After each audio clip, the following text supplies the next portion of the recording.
Well, I got into this business because I believe the Canadian workforce or the North American workforce is changing.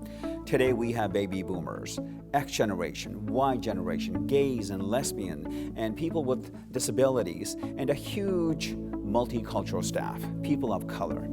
So businesses are facing this dilemma. How do we bring everyone together under one roof for the sake of profits and productivity? One of the skills that I bring to my clients is restoring cultural harmony in the workplace and understanding one another, because I believe once we understand one another, then what we have is we have teamwork. Once we have teamwork, we have greater productivity and profits. I think one of the biggest problems that I solve for my clients is having harmony in the workplace.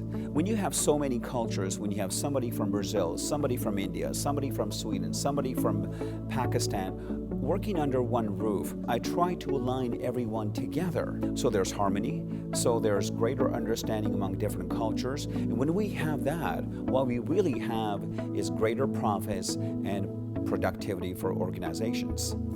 I think one of the changes that I see among clients is once they understand that diversity needs to be looked upon as an opportunity, not as a hindrance. Once they get that, they realize once they have these people from different backgrounds, what they really have is a global workforce. Now, once you have a global workforce, well, you have different thinkings. With different thinkings, you have different solutions. As you would agree with me, the world is changing. In the coming years, 3 of the largest economies in the world will be in Asia: China, India, and Japan. And businesses in the Western culture need to be proactive. They don't need to hide when it comes to diversity. What they need to look at is view diversity as an opportunity to excel. I think the biggest challenge I face in my business is the clients think they have diversity in the workplace. When they say that, the questions I ask is, how many women are in the boardroom? How many people of color in the boardroom? And how many people with the disabilities, are there any gays or lesbians? Usually that is not the case. The boardroom where the decisions are made is usually white old men. That's not diversity. Diversity has to be from the bottom to the top, as well as in wages.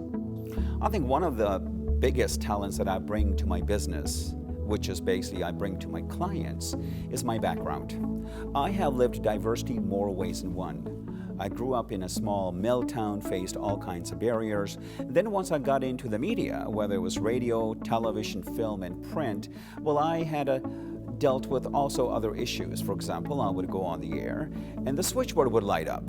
Callers would call to complain saying, "Take that Hindu off the air." I'm thinking to myself, you can't even get the right religion. So I actually dealt to diversity more ways than one. I am able to put the shoes on of the employees as well as the people in the boardroom, see from their point of view, and bring them together for the sake of profits and productivity.